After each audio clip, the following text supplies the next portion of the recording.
belalang, kemudian serangga, termasuk ulat sagu, itu sebagai alternatif menu yang dinilai mengandung protein dan gizi yang tentu saja itu menjadi asupan yang nantinya akan disiapkan sebagai menu makan bergizi gratis. Tapi menu sebagai upaya untuk menghindari karena kita itu kekurangan anggaran untuk menyediakan makanan-makanan bergizi seperti misalnya daging, seperti ayam, seperti sayur, termasuk misalnya soal susu.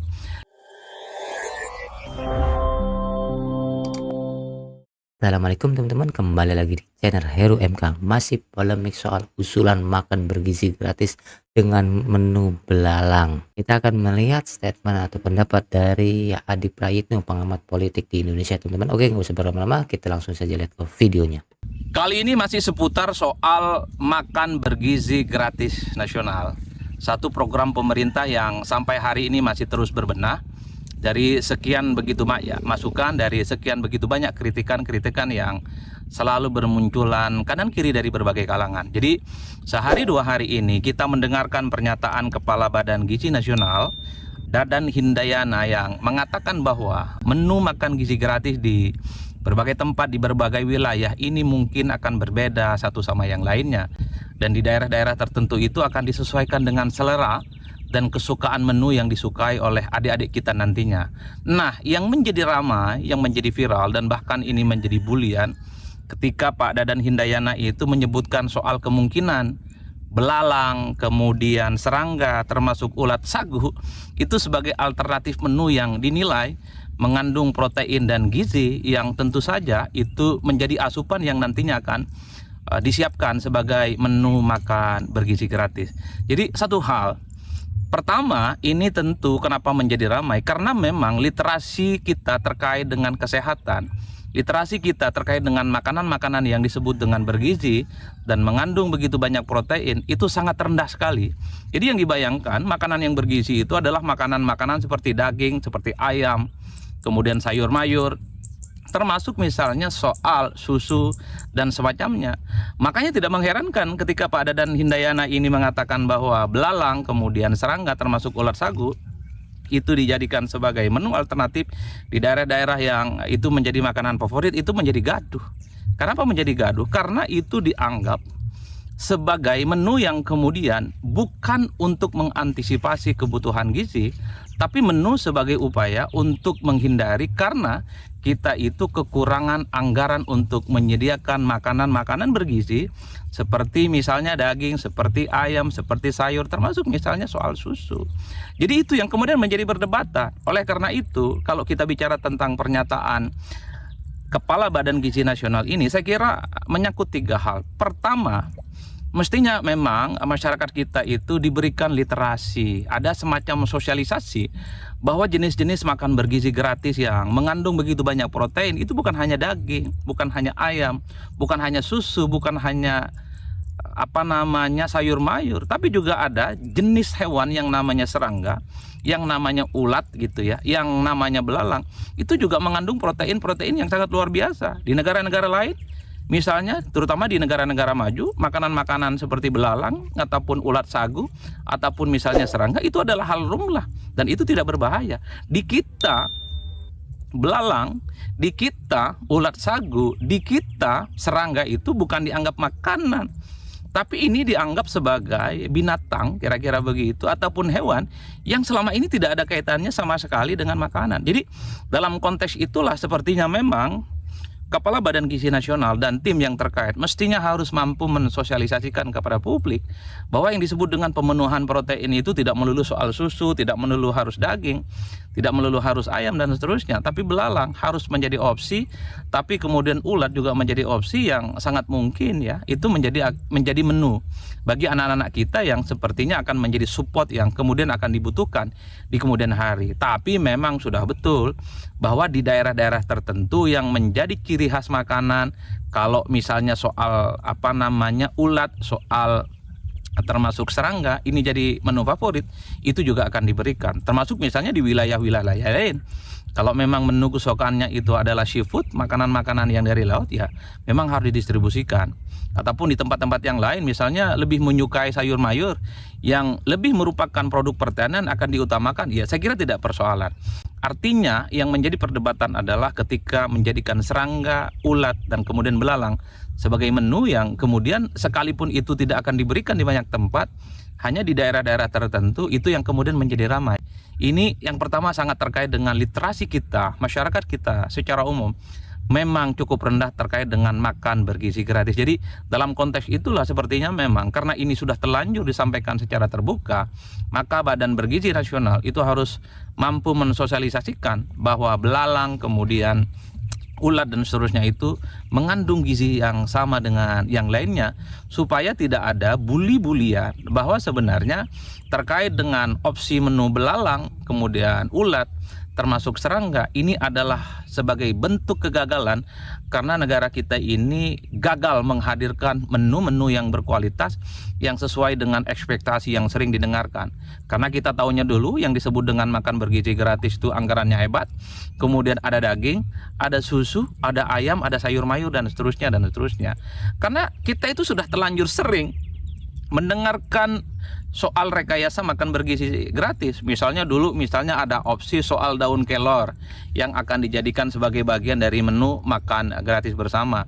Bahkan misalnya karena saking kurangnya dana terkait dengan makan bergizi gratis, kan soal zakat juga sempat diusulkan oleh DPD misalnya sebagai bagian dari untuk mengantisipasi makan bergizi gratis nasional. Oleh karena itu jangan sampai apa yang disampaikan oleh Kepala Badan Gizi Nasional ini kemudian menjadi alat untuk mengkritik pemerintah sebagai bentuk kegagalan tidak bisa menyediakan kebutuhan program bergizi secara nasional. Itu yang pertama. Nah, yang kedua, ini pentingnya komunikasi publik ya.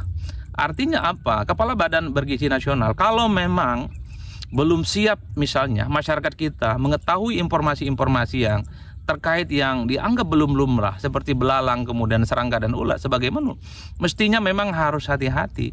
Kalaupun toh ingin mencontohkan bahwa menu yang akan dimakan oleh adik-adik kita itu variatif di berbagai tempat, di berbagai provinsi, ya sebisa mungkin memang harus menghindari bagaimana hal-halnya yang sifatnya sensitif, hal-hal yang sifatnya krusial itu dihindari.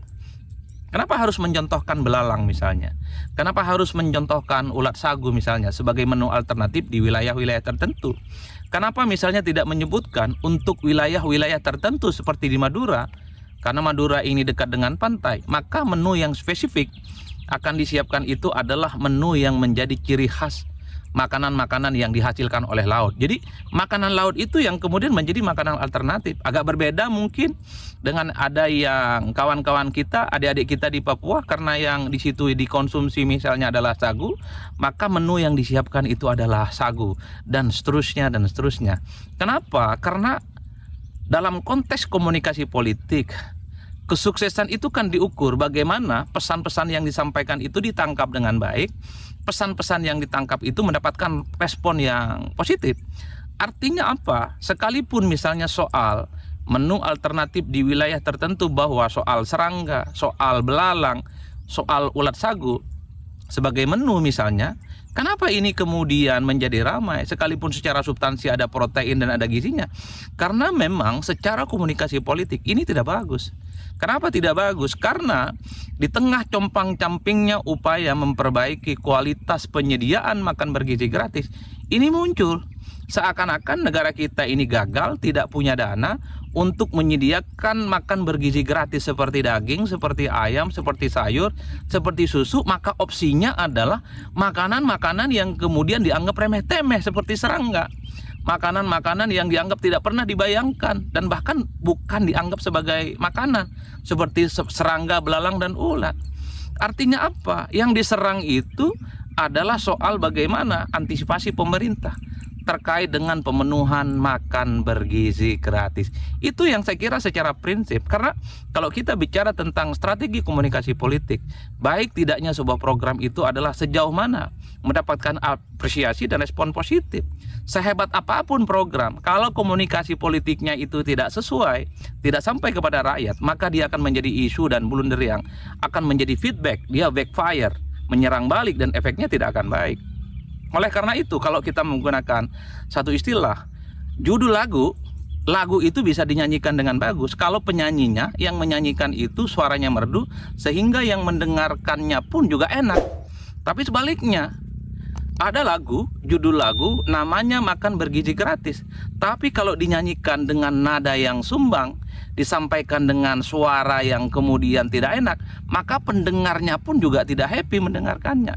Itu artinya apa? Barang bagus seperti Makan Bergizi Gratis harus disampaikan dengan komunikasi yang relatifly bisa diterima, dicerna, dan tentu sesuai dengan rasionalitas masyarakat kita secara umum. Jadi di situ konteksnya terkait dengan Kepala Badan Gizi Nasional yang mengusulkan makanan alternatif di sejumlah wilayah soal serangga, belalang, dan kemudian ulat sagu. Nah, yang ketiga, memang di kita itu belum ada informasi secara komprehensif, terutama temuan-temuan yang secara saintifik yang dikonsumsi oleh banyak orang, kalangan kampus, kalangan akademisi, bahwa yang disebut dengan belalang, kemudian ulat sagu, termasuk misalnya serangga, itu adalah menu-menu yang saya kira secara kesehatan itu bagus, secara kebutuhan gizi itu bagus, secara pemenuhan protein itu bagus. Di kita belum ada, baik seminar-seminar, baik forum-forum ilmiah, baik pertemuan-pertemuan antar misalnya ahli-ahli gizi yang menyatakan bahwa hewan-hewan yang kita sebutkan satu persatu tadi, belalang dan kawan-kawannya, itu adalah menu-menu yang saya kira memang di kemudian hari bukan dianggap aneh, di kemudian hari bukan dianggap sebagai sesuatu yang menjijikkan, bukan menu sesuatu yang kemudian harus dihindari, tapi justru harus dijadikan sebagai menu alternatif di tengah kelangkaan, ketersediaan, kebutuhan gizi-gizi yang lain. Jadi artinya apa?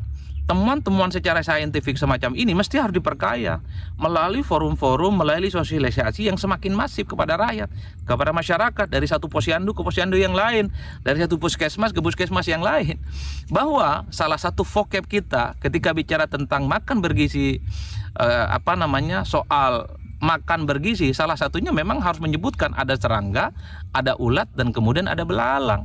Sehingga pikiran kita, mental model kita, vocabulary kita, kosakata kita terkait dengan makan yang bergizi penuh dengan protein itu bukan melulu isinya daging, bukan melulu itu isinya ayam, bukan melulu isinya ada susu, bukan melulu itu isinya terkait dengan sayur mayur, tapi bahwa hewan-hewan kecil seperti belalang, kemudian serangga, termasuk misalnya soal ulat sagu, itu adalah konsumsi yang saya kira secara kesehatan dan protein sangat dianjurkan. Artinya apa? Secara mental model masyarakat kita memang harus diubah.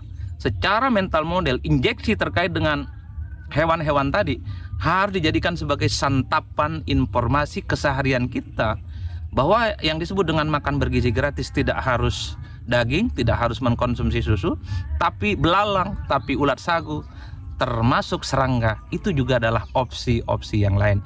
Jadi itulah yang menurut saya agak tergelitik sebenarnya untuk bicara tentang pernyataan dari Kepala Badan Bergizi Nasional soal kemungkinan hewan-hewan seperti belalang, ulat, dan seterusnya sebagai menu alternatif di wilayah-wilayah tertentu.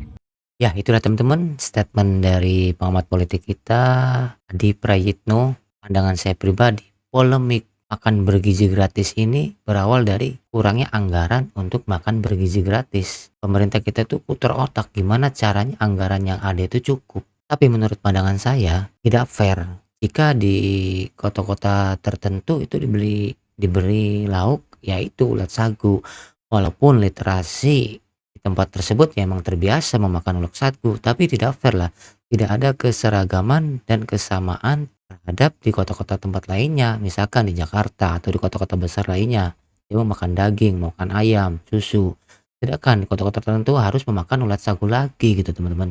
Jadi tidak ada kesamarataan gitu teman-teman, tidak fair lah kasihan lah mereka lah, sama lah ingin makan daging juga teman-teman. Oke, teman-teman, gimana pendapat pandangan kalian? Jangan lupa tuliskan di kolom komentar, jangan lupa like, komen dan subscribe, nyalakan lonceng notifikasinya. Salam netral, assalamualaikum.